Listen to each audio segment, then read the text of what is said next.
Sangha. So we have the honor today to welcome our distinguished guests from Hong Kong University. It's one of the premier universities in Asia, oftentimes number one. And the Vice Chancellor and President of Hong Kong University, Dr. Sui, is here to present Thai with an honorary doctorate degree in social sciences. And so Thai now is signing the register for that book. The book, every time they confer an honorary doctorate in the university, each person signs in a very large book, but it's very hard to bring the book here to Plum Village on the plane. So we have just the one page from the book here. Thầy mắc cỡ lắm á.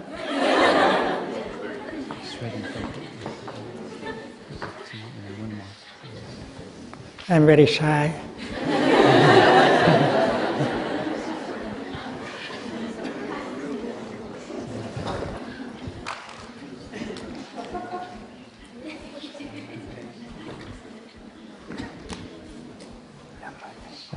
So in very special occasions, I think this might be the second time that they have actually come from Hong Kong University, especially to offer Thai this degree. The other occasion was Aung San Suu Kyi in Burma, who could not leave Burma, to receive the honorary doctorate. Just four. And so they are going to perform the ceremony of offering the degree to Thai. So they're putting on their academic gowns, and there will be a few an introduction to the ceremony. Can we get the microphone?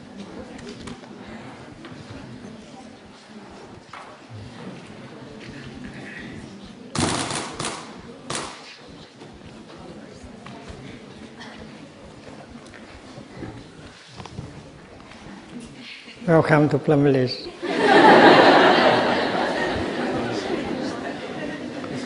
Thầy Pháp Lưu.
Hey, Mr. Vice Chancellor, brothers, sisters, ladies and gentlemen, it's a great pleasure of the University of Hong Kong to come to Plum Village, France, to present an honorary award, an honorary degree today. To start the ceremony, may I invite Mr. Vice Chancellor of the University of Hong Kong, Professor Lat Chi Choi, to make an introduction of the university and also of the university's honorary degree. Professor Choi, please.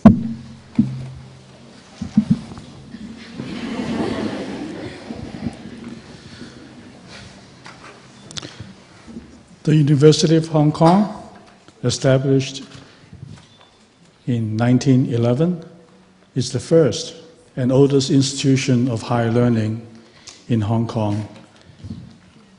And over a century, Hong Kong U, as we call it ourselves, has dedicated itself to creating knowledge, providing education, and serving society. It has grown with Hong Kong, and generations of its graduates have helped shape the city from which the university takes its name.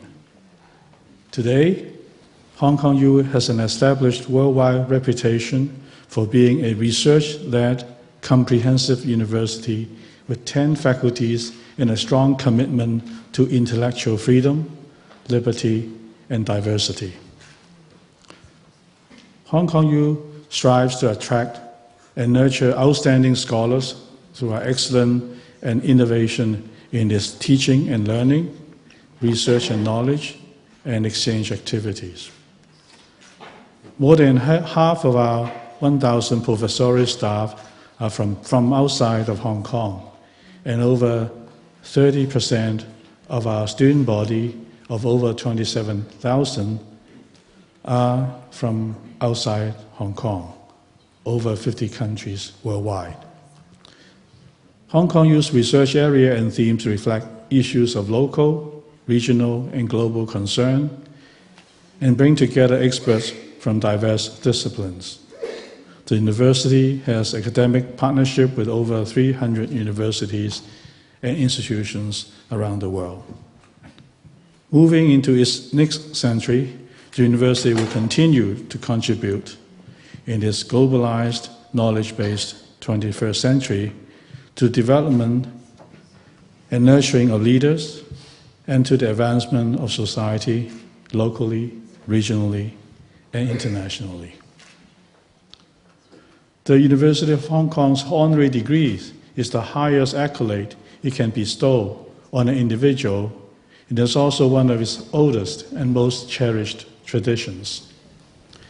The honorary degree is awarded to individuals who have made valuable contributions to the world or to humanity, and also to those people who have made significant contributions to academia, Hong Kong, or the university. Examples of our past recipients include Mother Teresa, Nelson Mandela, Aung San Suu Kyi, Lee Kuan Yew, Bill Clinton, and King Edward VIII.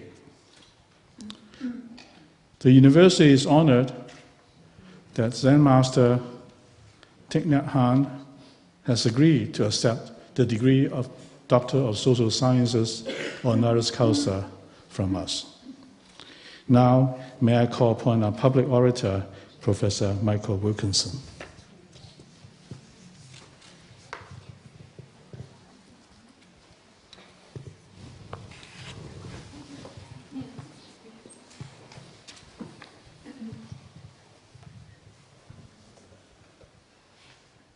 Vice Chancellor, ladies and gentlemen.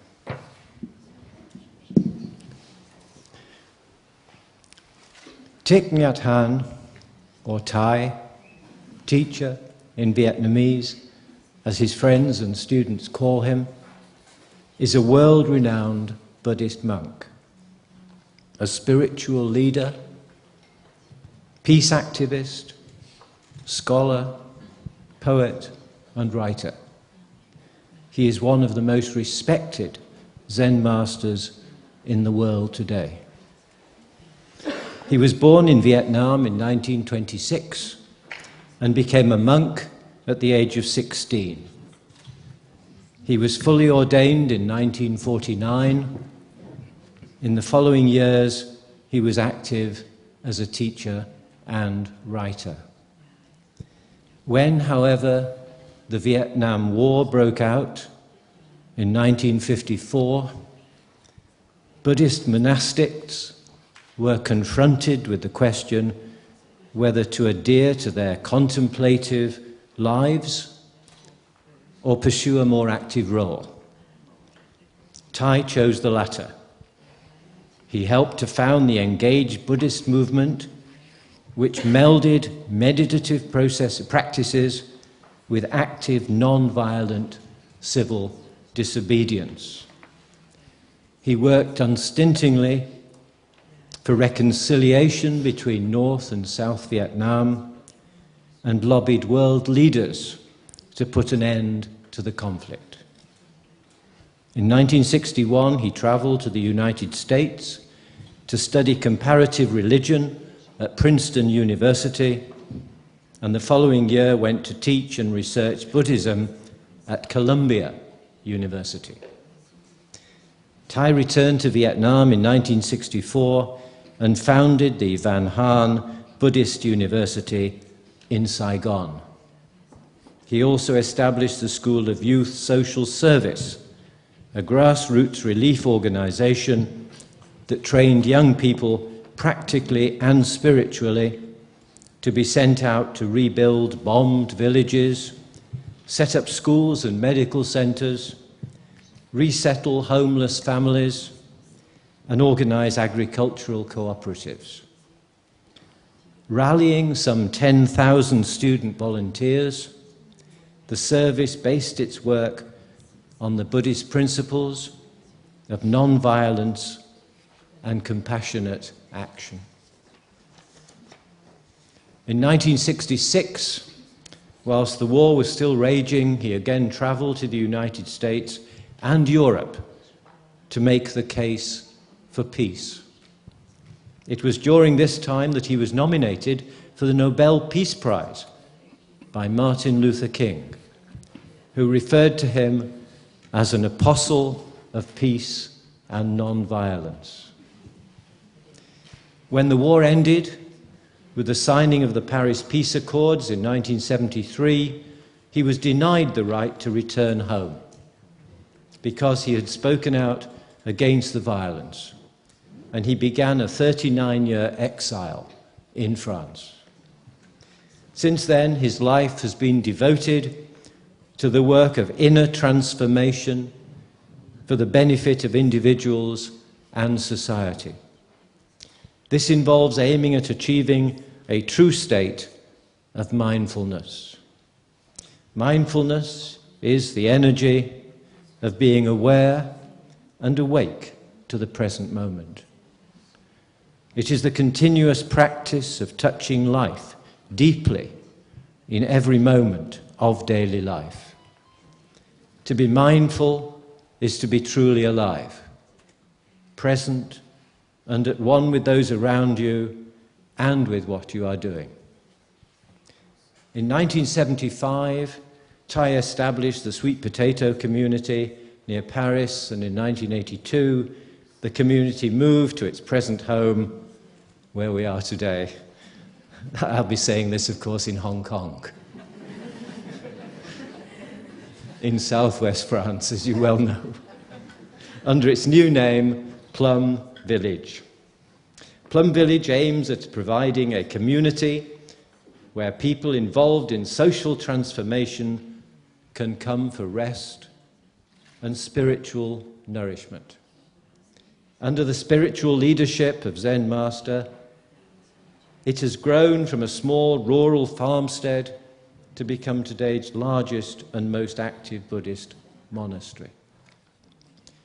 In his teachings, he places much emphasis on the importance of meditation as a healing process. He has said, meditation can help us embrace our worries, our fear, our anger, and that is very healing. We let our own natural capacity for healing do the work. He's also said to meditate means to go home to yourself.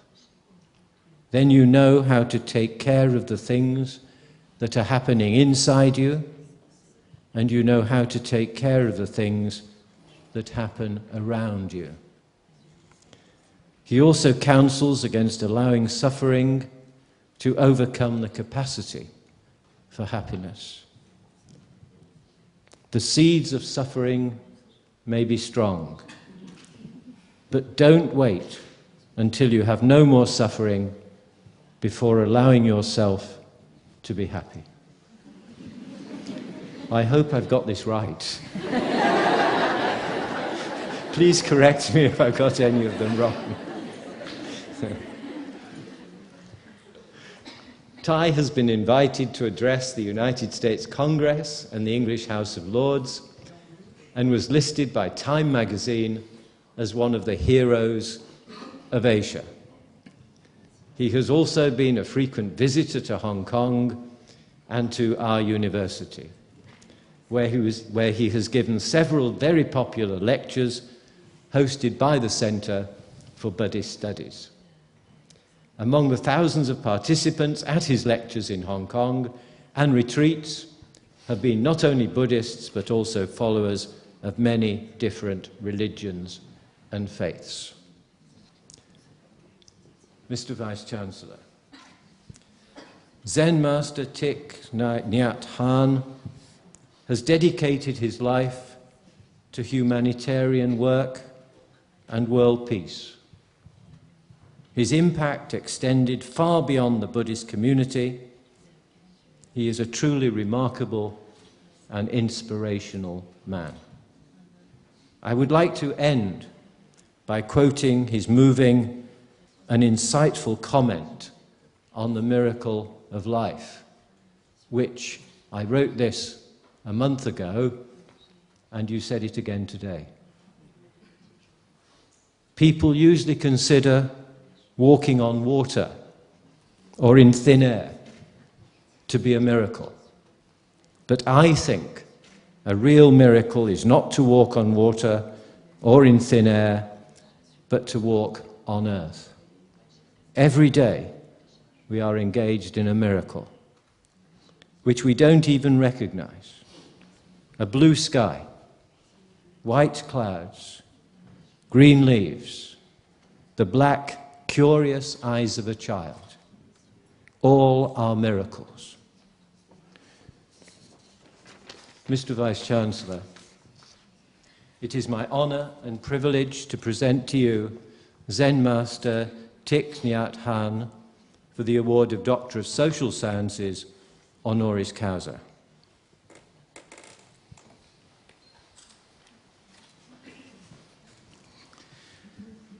I received Thich Nhat Hanh for the degree of Doctor of Social Science, honoris causa. Congratulations. So we are now going to present a certificate of the university to mark this very auspicious occasion of the presentation of the honorary degrees on Thich, the Zen Master. And also,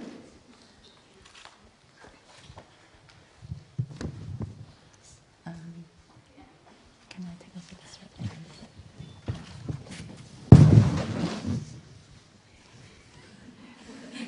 And the second gift we're going to present today is an academic gown that you have so much interest on, I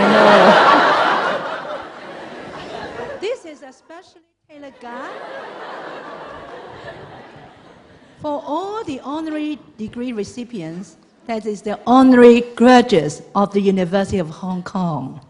So it's a great auspicious occasion, and I think we should join you in this wonderful moment of truth for everybody.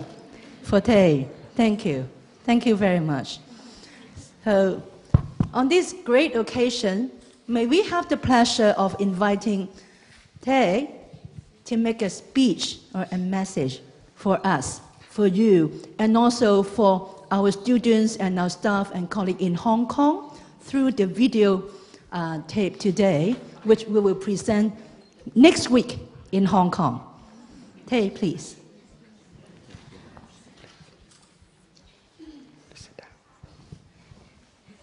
You're going to make a speech, and then we will... Can I sit here? Yes, please.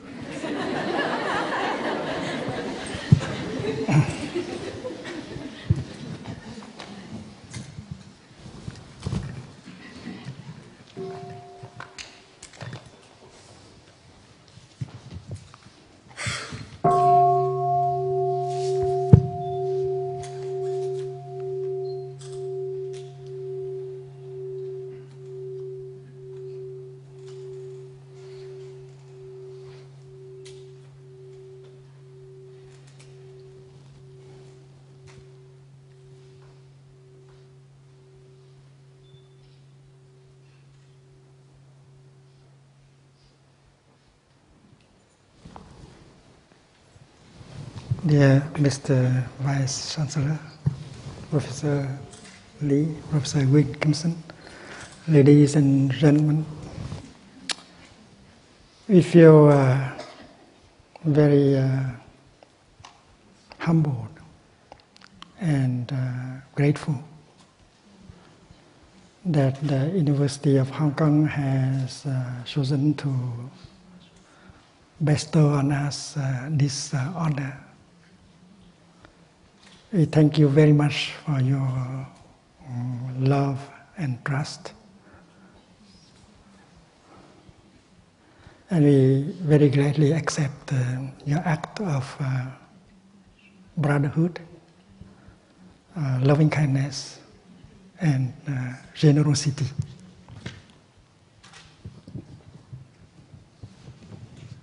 In fact, I'm sure that you know that in Plum Village is not only in France but everywhere. I have helped found thousands of communities of mindful living in the world. Plum Village is also in Hong Kong. And you know that in Plum Village we do not operate as individuals, but we operate always as a Sangha. So this honor, I believe it should go to every member of the Sangha, of the community. In Buddhism, we practice the insight of no self. And if we have been able to do anything to help the world, that is thanks to the Sangha as a community. Without the Sangha, nothing can be achieved. The Buddha, our teacher, after enlightenment, he knew that. That is why the first thing he did is to go out and look for elements of a community. And the Buddha was an excellent Sangha builder. He knew that without a Sangha, a Buddha could not realize his dream of helping the world. And that is why he spent a lot of time building a Sangha. Right in the first year after enlightenment, he already had a monastic Sangha of 1,250 monks, and that continued to grow. And King Prasenajit, during the last time he met with the Buddha, said that every time I see your Sangha, I have more appreciation and confidence in you, Lord Buddha. When I met with Dr. Martin Luther King in Chicago in 1966, we also discussed about community building. Because Martin Luther King also knew that without a Sangha, we cannot realize our dream. And instead of using the word Sangha, he used the word beloved community. And the second time we met in Geneva, we also discussed about community building. And I was able to tell Martin Luther King that the people in Vietnam consider Martin Luther King as a great bodhisattva, working for human rights, civil rights, social justice, and so on.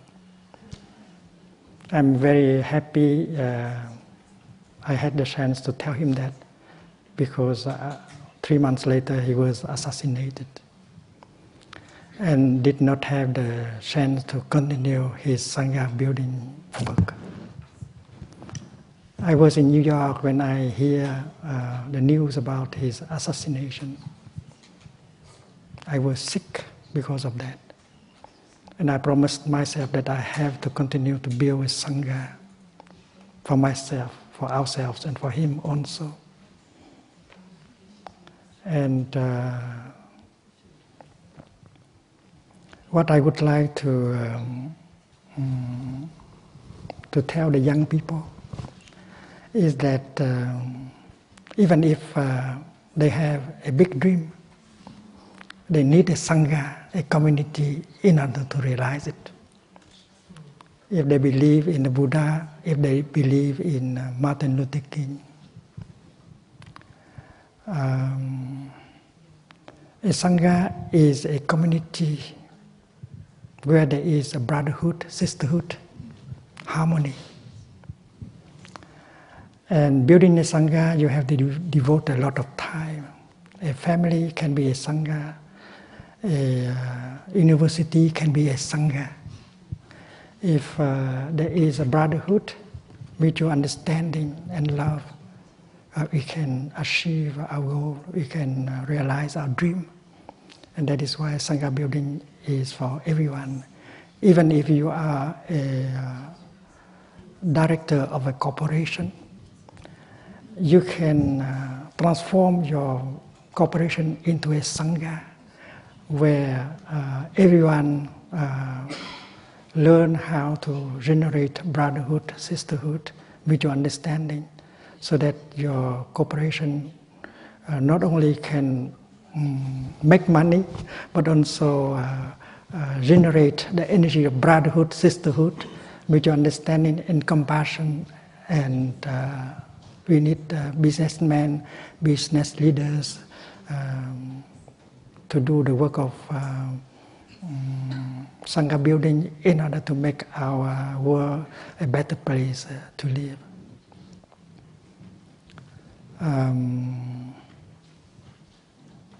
Here in Plum Village, we are also a community of learning. And what we learn here is about how to generate the energy of peace, the energy of joy and happiness in our body, in our feelings and emotions. And we also want to learn how to handle the suffering in us. Because we know that if we can do that for ourselves, and we will not make other people around us suffer, and then we can help them to do the same. So here, teachers and students are learning together. And we want to build a Sangha, a good environment where people can be nourished and transformed. And together we organize days of mindfulness, retreats of mindfulness, in order to help people to come practice, transform, to suffer less, and to taste the joy of life. A retreat of mindfulness can last 6 days, a week, 2 weeks, 3 weeks, or 3 months. And we can always see the transformation and healing happening in our retreats. And that is a very wholesome source of nutriment for us. So to generate the energy of peace, to generate the energy of joy and happiness in our daily life, to know how to handle suffering, to suffer less, and to make good use of suffering in order to create happiness. The way you make use of the mud in order to grow lotus flowers is our learning and our practice. And that is why learning in the classroom is just one small part of our practice. We learn working together. We learn to play soccer, basketball together. We learn to cook together, to organize retreats together. And during that time, we create more brotherhood, sisterhood, harmony and peace that will nourish us and nourish those who come and practice with us. So that is the first thing I would like to propose to the young people of our time. If you have a dream, please build a Sangha, build a community in order to realize your dream. The second thing I would like to propose is that our love should direct to the whole planet and not to only our nation and people. I have learned that my home, my country, is the whole planet Earth. I do not limit my love to that tiny piece of land in Asia, Vietnam. And I have got a lot of transformation and healing just because I got that vision. Your love may be still too small. You have to enlarge your heart. And your love have to embrace the whole planet Earth.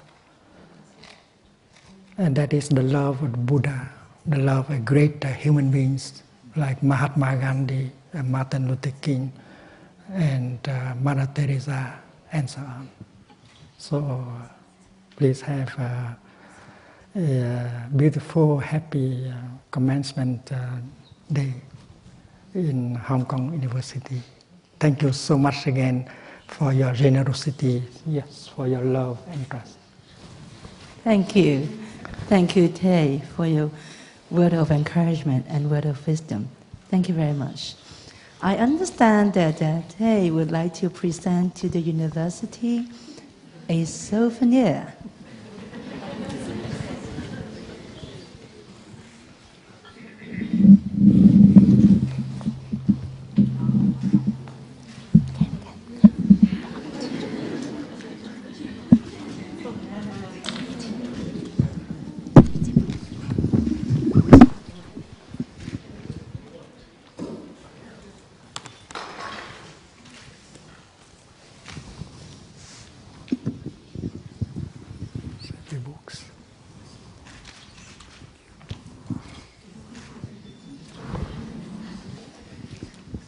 Thank you for your kindness, Thay.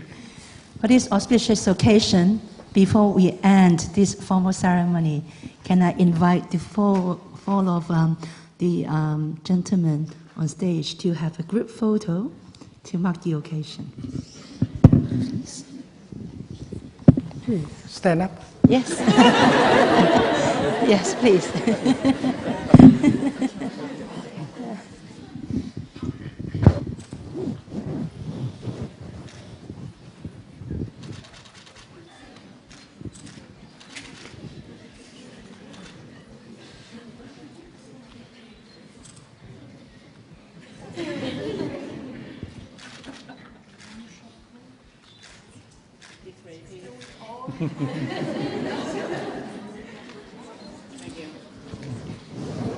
Thank you very much. Thank you. Thank you. Yes, we will have this again. Thank you. Now, we will have a dialogue to be moderated by Professor C.F. Lee between Thay and the Vice Chancellor. Over to you, Professor Lee. Sure.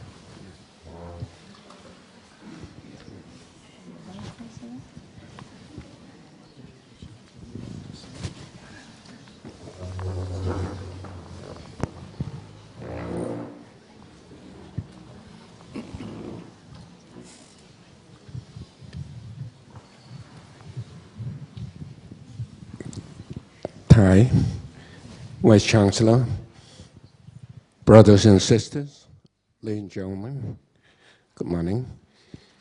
We have the great privilege of having Thai.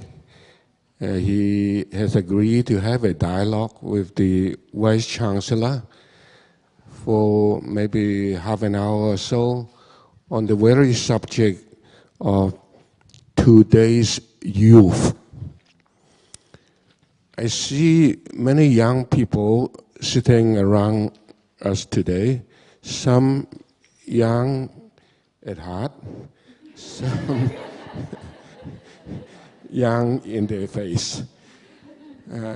Anyway, we are in the higher education sector, the Vice Chancellor and myself, so we work with young people. The way we like to conduct this dialogue, I would first of all invite the Vice Chancellor to talk about his view on young people today, how as a university president he would lead the university to provide the kind of education and training for our young people. And then, of course, we would have the honor of having Thai to respond and to comment on how he look at our young people today. So may I start off by inviting Professor Lap Chi Chui, the Vice Chancellor, to talk about his view on youth today and how, as University President, he would lead the university to help our young people. Vice Chancellor, please. Thank you, Professor Lee. Thai, thank you so much for having this dialogue with me. Actually, I learned a lot this morning already. But I'd like to share a little bit of my experience with the University of Hong Kong in the past 12 years.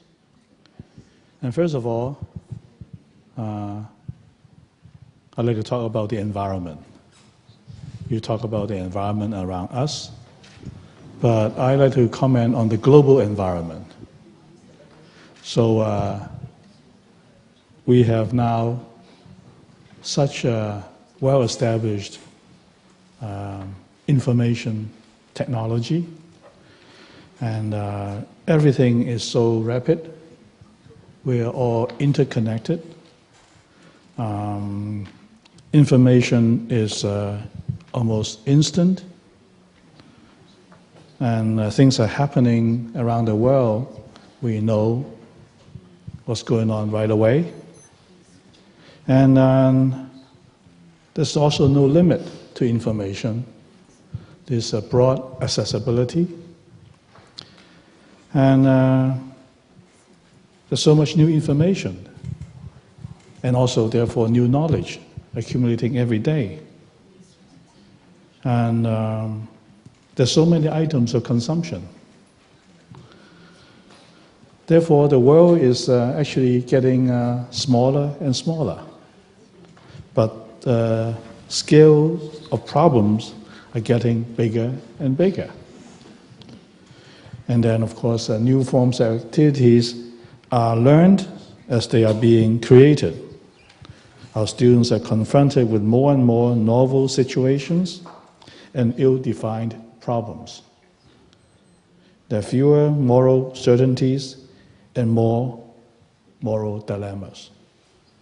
So this is the global environment we see as in the higher education sector.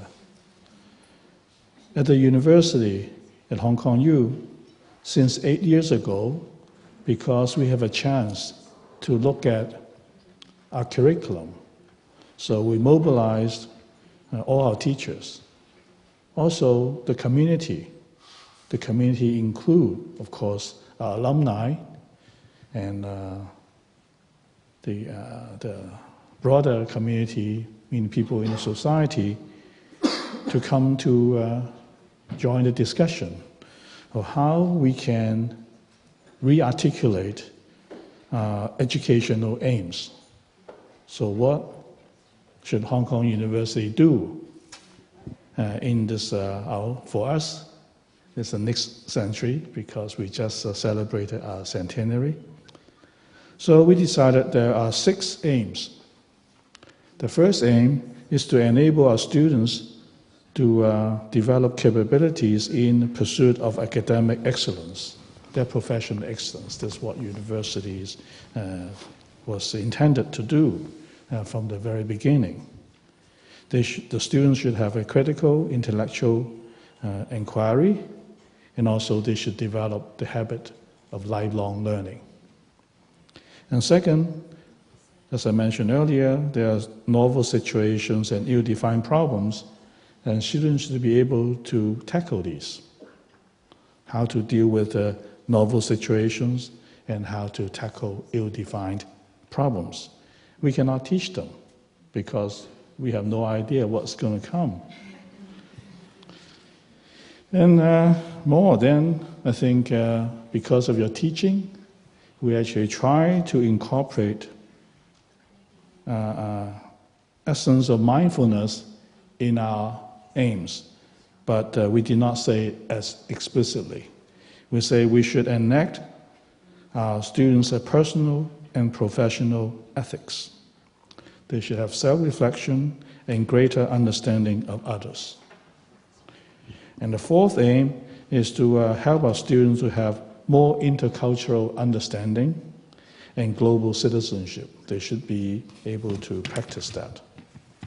And the fifth one, something that perhaps to echo your belief in having a community, and we ask our students to have a better communication skills, and then to do more collaboration with each other. And finally, of course, we'd like our students to be all leaders. They should be able to advocate for the improvement of the human condition. So this was 8 years ago, and we have actually put all these educational aims into action. So perhaps I should seek your advice to see whether or not we have done enough. First, we totally agree with you, just like what you have in the Plum Village. University learning is about total learning. It's about the experience inside and outside of classrooms, inside and outside of university. Number two, we actually require our students to study or take common core courses. What it means is that science students has to be able to appreciate art and humanity. And arts and humanities students should have science literacy.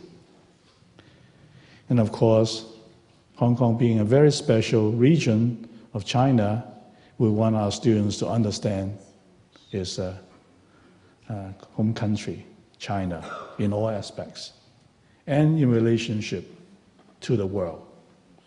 Okay, so these four areas, all students must take courses in these four areas. Doesn't matter you're art students, you are medical students, or you're engineering student, or whatever you study at the university. The third is to come back to practice. We believe that the students can learn better through practice. Therefore, we have this so-called experiential learning component. We want our students to work with community, to take internship, and then contribute to society when they're still at the university. So I was hoping that perhaps some of our students can spend a summer period here in the Plum Village. Well, is that enough? Now, I always say, even though I've been in higher education for all this time, we always try to do the best for our students. We try to create the best environment for our students, and of course for our teachers, for our scholars too.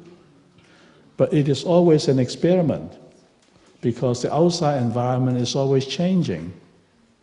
And students may learn, not because we teach, but they learn because they learn from the whole world, from the outside environment. So therefore, it is an experiment. We never find out what the answer is going to be. But as teachers, as educators, we always try to do the best, to provide the best to our students. Now, I said a lot already. I don't know really what my question is after all this time.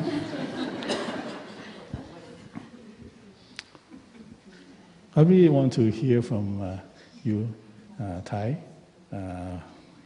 What can we do more to enlighten our students, especially in the area of mindfulness? And perhaps not the young people who are in trouble or in despair or in the suffering state. So, general young people, how can we do better? How can we provide a better environment for them? So I will start with these comments and would love to hear from you, Thai. Thank you so much. Shall I ask Professor Lee? Please, please. We all look forward to your enlightening us on all this important subject. I believe that your program is very complete. My suggestion is that you should try to conduct this program in such a way that can be more effective. Speaking of communication skills, that is a common term used by everyone, and people should not be allergic about it. I think informations are overwhelming, yes, but understanding is lacking. Having a lot of information do not mean that you understand. To understand, you need how to listen and how to speak. And it may be possible to create a course on communication skills, where you can teach people how to listen and how to speak.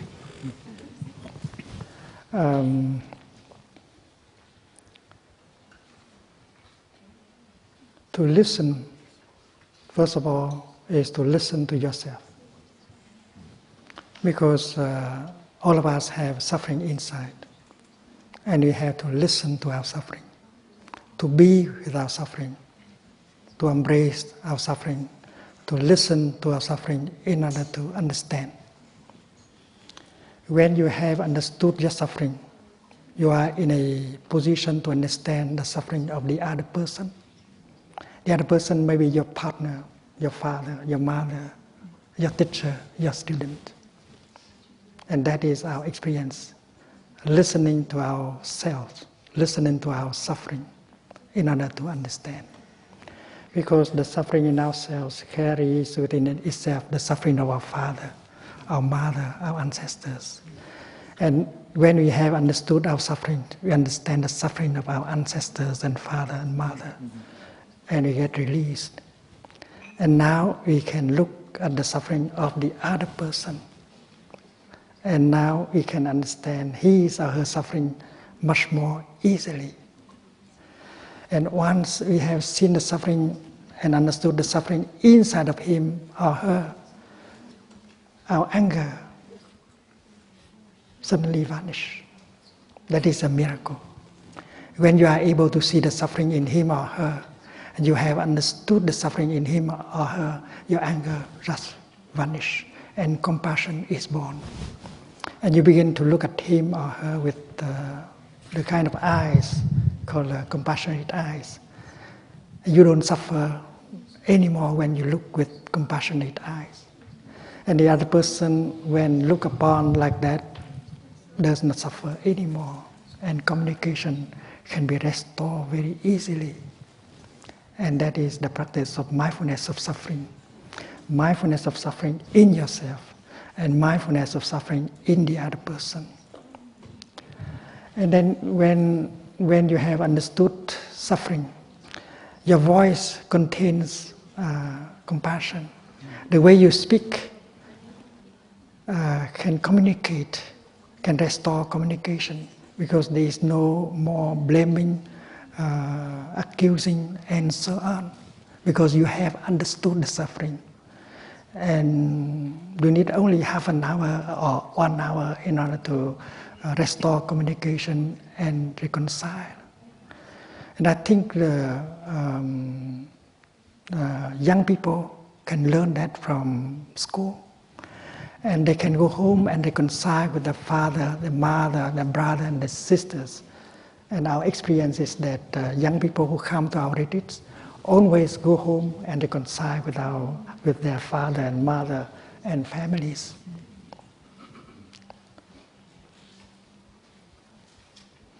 That is our practice of the 5 mindfulness trainings. The 4th mindfulness training is about deep listening, compassionate listening, and loving speech.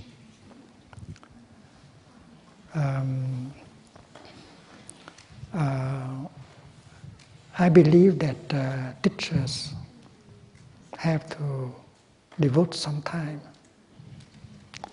to listen to the suffering of their students.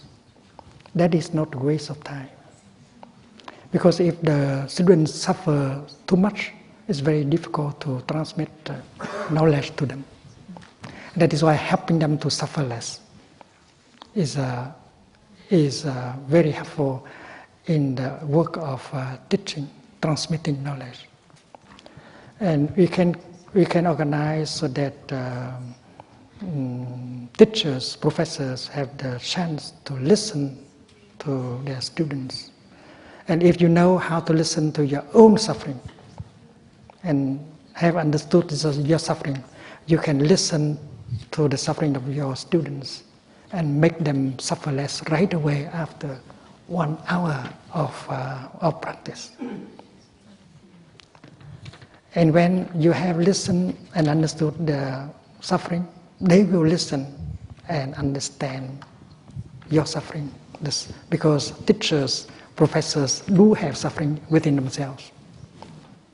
And if they have seen your suffering, they have understood your suffering, and then communication will be easy, and the work of teaching and learning become much easier. And we have been training many teachers, and we have discovered that.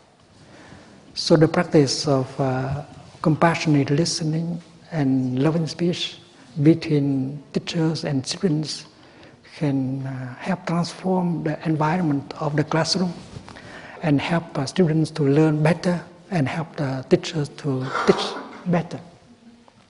And I think maybe we should require that kind of training in our school, our teachers, for people to truly graduate. You do not just give the teaching orally, but you ask them to practice. And we are involved in the practice of listening to our own suffering and listening to the suffering of other people around. This is a very wonderful practice, and it always works. There are people who attend only a retreat of 5 days and go home and reconcile with their partner, their husband, their wife, their children, and the miracle of reconciliation always happened in our retreats. We used to sponsor Palestinians and Israelis to come to Plum Village and practice together. In the beginning, it's very difficult. They suffer when they look at each other. So in the first few days, they stay separately, and we help them to practice breathing and walking to release the tension, to get in touch with the wonders of life, to heal. And then many days later, we bring them together and we ask them to practice deep listening and loving speech. One group begins to speak, and they are advised to speak in such a way, using loving speech in order to help the other group to understand their own suffering.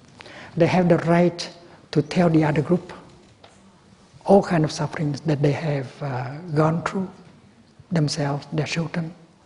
They have the right to tell every kind of suffering that they have endured, but talking in such a way that the other group of people can receive easily.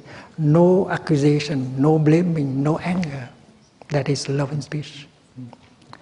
And the other group is listening and not trying to interrupt, to correct, because if you do so, you transform the session into a debate that will ruin everything. You say, I am practicing compassionate listening. I listen just because I want them to have a chance to speak out and suffer less. So even if they say wrong things, they have wrong perceptions, they have wrong accusations, I still continue to listen because my purpose is to allow them to speak out and to suffer less. And if you can maintain that mindfulness of compassion alive in you, you can listen 1 hour or so like that, and that is very healing. And this group, while listening like that, begin to see and understand the suffering of the other group. And they realize that on the other side, there are human beings like us, and they have suffered almost exactly like we have suffered. So listening like that, you get the transformation and healing in you, and suddenly you can look at them with compassion. You are healed, and you help them to heal. And tomorrow, maybe your turn to speak, and you try to use a loving speech in order to tell them of your suffering, and not to accuse or to blame, because you want them to understand your suffering. And when they have understood your suffering, they are no longer angry at you. And the practice is very healing, right here in Plum Village. And finally, the two groups come together, sharing lunch, walking meditation, holding hands. And finally, they came together as one group and reported to us the success of the practice, transformation and healing. Before going back to the Middle East, they always promised that they will continue to practice together, organize the practice so that other Palestinians and Israelis will have a chance to come and practice and suffer less. So the miracle of transformation and healing is possible even with difficult situation like that. So if in the university we have that kind of course that include the practice of compassionate listening and loving speech, I think transformation and healing will happen right in the university. And then we can extend the practice to family and society. And that's what we wish. And that is why in Plum Village our Dharma teachers have been organizing training courses for parents and teachers everywhere in order to bring this kind of practice to many walks of life. Thank you, Thai, for sharing with us these very important insights on bringing our young people today forward. We still have a bit of time. Thai, would it be possible if I raise a question to you and the Vice Chancellor as well? Yeah. We face a rather restless world today. For young people, as Thai mentioned earlier, the world today is quite different from the world when we were young people. If you take Asia as an example, a generation or so ago, there were not too many university students.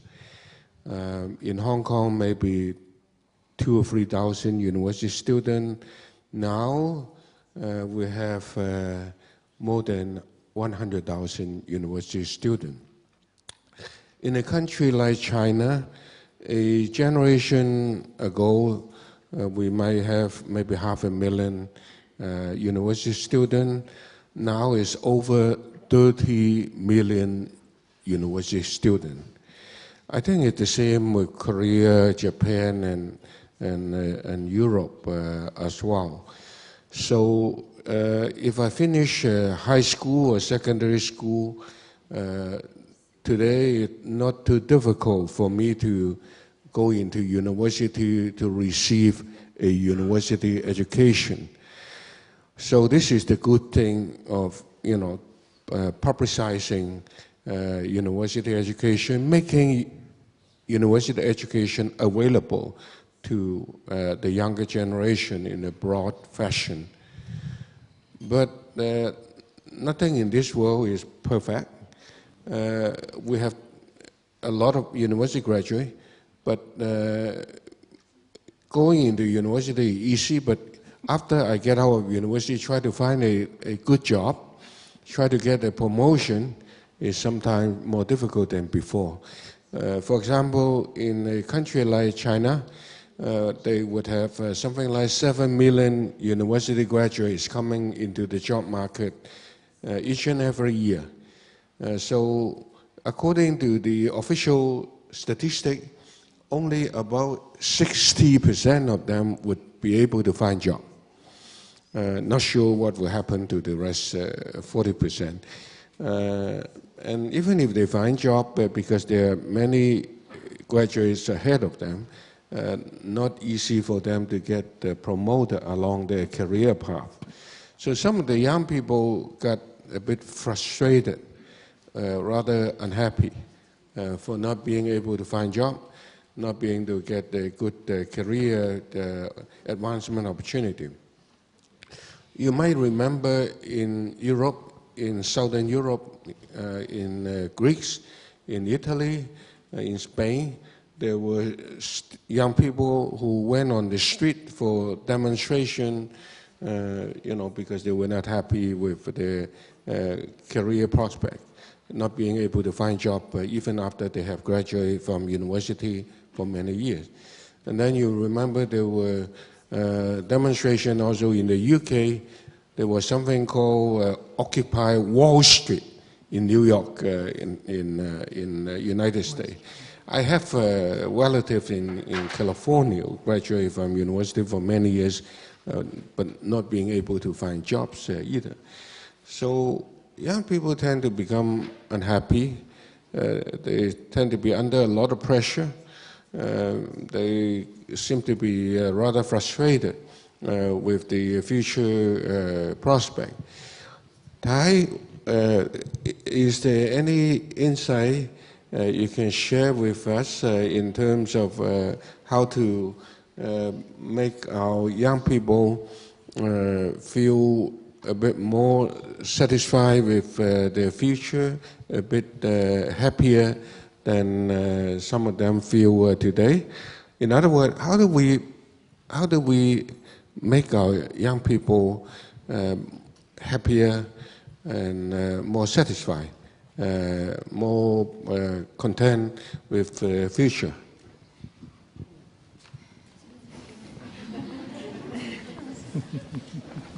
I'm sure that those who who have not got a job suffer, but those who have got a job continue to suffer also. So that is not the problem only for those who do not have jobs. You know that many members of our communities do have good jobs, but they have abandoned their job in order to become jobless.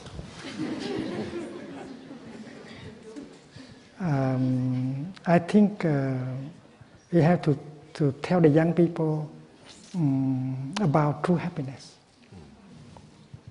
Because many people believe that true happiness is made of money, fame, position, sex, and so on. And if they don't get these things, they think that they suffer. But we see many people who have plenty of these things but continue to suffer deeply, and among them there are those who commit suicide. So to be happy is to be understood, to be loved, to have the power to understand and to love other people. And it is perfectly possible to live happily without a lot of money. And in Plum Village, we try to make that demonstration. Members of our community here, no one of us has a private home, a private house. No one has a private car. No one has a private bank account. No one has a salary. But we do not suffer. We enjoy, we laugh all day long. Because we know how to generate the energy of brotherhood, sisterhood, harmony, live in harmony, and we feel that we are able to help many people suffer less. So true happiness is made of true love, compassion, and even if you consume very little, you can still be happy. I remember when I visited and gave talks in the Ho Chi Minh Political Institute in Hanoi, talking to theoreticians and scholars with Marxist ideology. I told them about the way we live our life in Plum Village. No bank account, no salary, no private home, even no private telephone, no private computer. And I said that the true communists are us. It means that you are not real communists. And they laugh and laugh because that is the truth they can recognize. And that is why to change the idea of happiness is very important. Because you have an idea of happiness, and that idea of happiness may be the main obstacle for true happiness. Because not to have a job, you can live simply, you can do the work of good work of charity and other things like that. You consume less, but you can be happier than many people who have a lot of money and position and power. And that is why education is important. The art of being happy, the art of handling suffering is a very important subject to teach at school. And I think teachers should master the art of happiness, the art of handling suffering, in order to transmit that art to the young people. And that is why we should begin with teachers. And happy teachers will make happy students and will create a happy world.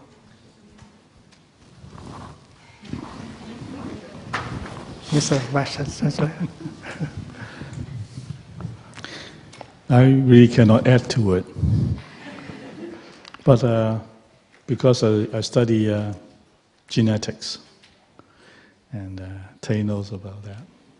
And in genetics, we always have a phrase, because it's always linked to evolution, and so-called survival for the fittest. And of course, mutations in the gene happens all the time.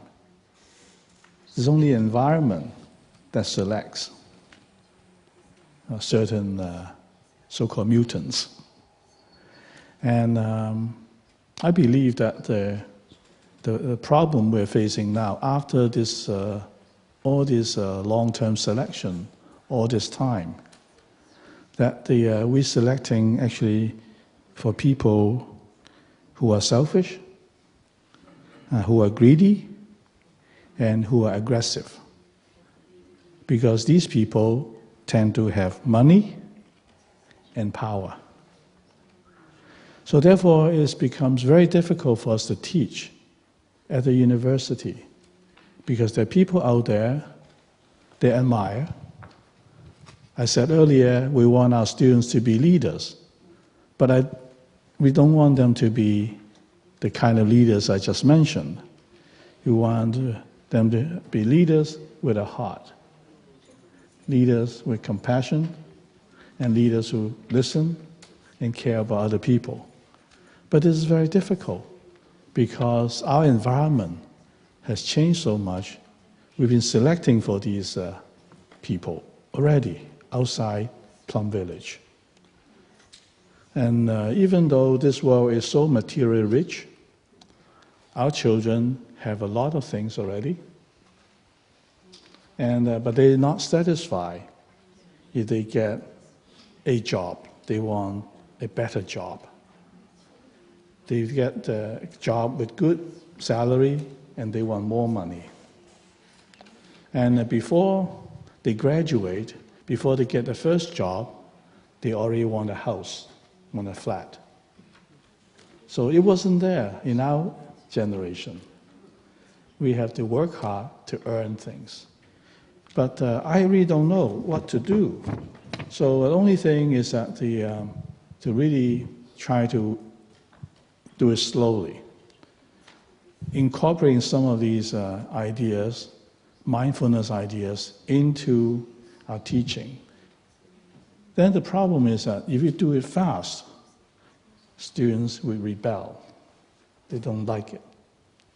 They think that this doesn't fit what they've been seeing outside the university. So I agree that training our teachers to be better listeners. But sometimes our teachers are the problems. Yes, because their promotion, right? Many of them are junior faculty members. They just got the job, and they have a young family, and then they don't have much time to spend with the students. And also they don't have much time to spend with their families. And in Hong Kong, we have a particularly important problem is that parents don't spend time with their children. They are left, the children are left with the lived-in maids at home. And the children learn from the maids. So, but this is not just a problem in Hong Kong. It happens to many other places now. When this economy is rapidly growing, and then both parents work, they rely on the maids, and the kindergarten teachers, and primary school teachers, and high school teachers to teach. And the parents just forgot about their responsibility. So sometimes I feel very frustrated talking to parents coming to the university. Now, university students are already adults. They're not teenagers anymore, they're adults. So why do we have to talk to their parents?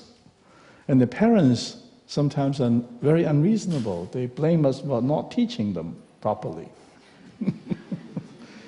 And so I fully agree that we should have better communication. So I constantly have this conversation with parents. Of course, we let them speak more, like you said, and we listen more so that they suffer less and we suffer more. No. We learn more. And also, we found a thing that let our students understand the world is very important. So not after they graduate, but hopefully we work with the other school teachers, primary, secondary, and even kindergarten teachers, to let our students understand the world more before they get into the world to find a job.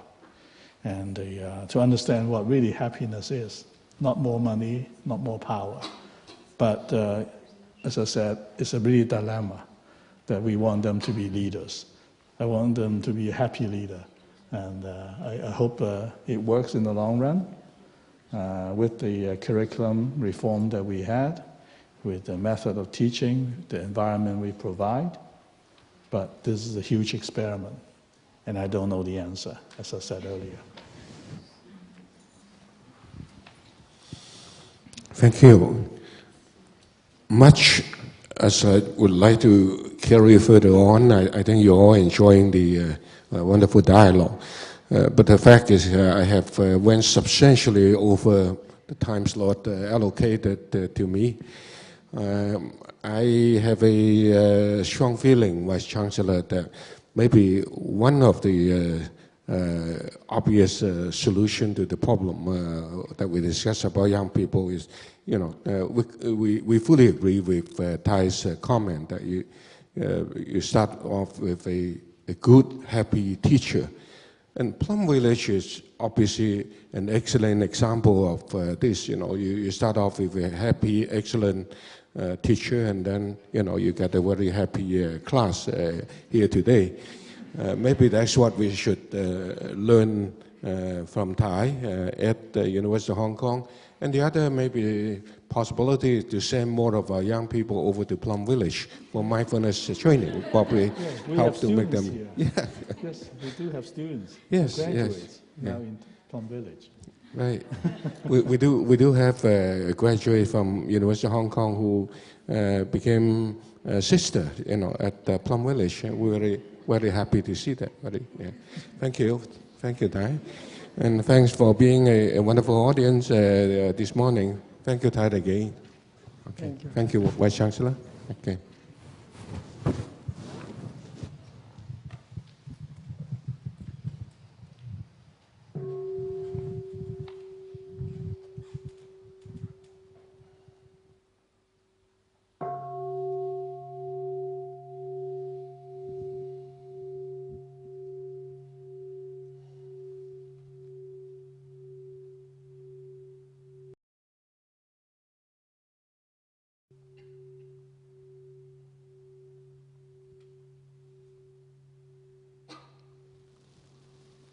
So I walk invitation for 15 minutes before lunch.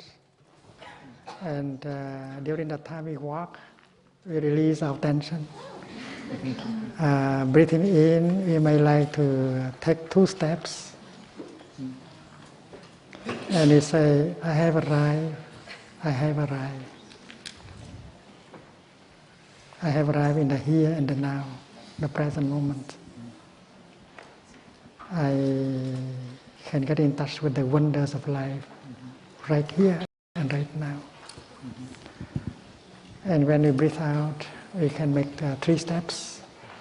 And we can say, I am home. Home already.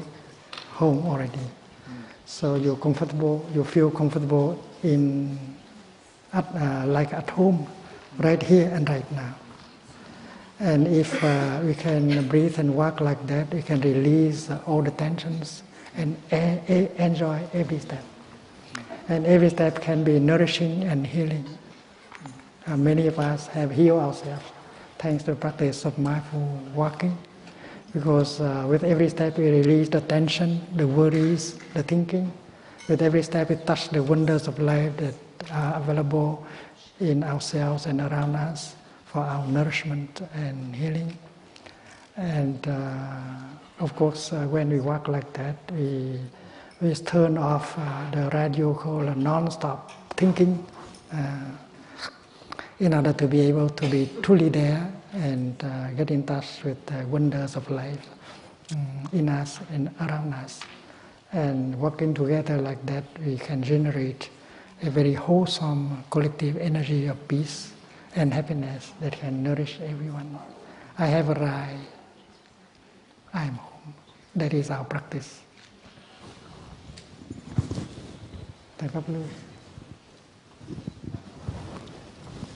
So, thank you, Vice Chancellor and Professor Lee and Thai. I think some of the members of the delegation would be very happy to take a photo before we're walking. I don't know if that would be possible if we could listen to the sound of the bell, and then we invite everyone to come up behind Thai and the Vice Chancellor and Professor, and we'll take a group photo together, and then we will enjoy walking meditation. Please come. So, dear respected Thai, dear Sangha, before we begin taking pictures together, just a couple of announcements before we take pictures. We will have walking meditation together with Thai, as Thai is announced. And So after the walking meditation at 12:30, we will have lunch together. And lunch today will be a little bit special. So when you hear the sound of the bell for lunch, we will gather together in the dining hall, and it will be kind of a formal lunch. So we will, the monastics will serve their food first, and then followed by our lay friends, and we will go into procession to the meditation hall. And then when we reach the meditation hall, we will be an informal lunch. So there will be a circle, and then there will be reserved seats for our honored guests, and then we will just come in and we will sit in an informal lunch.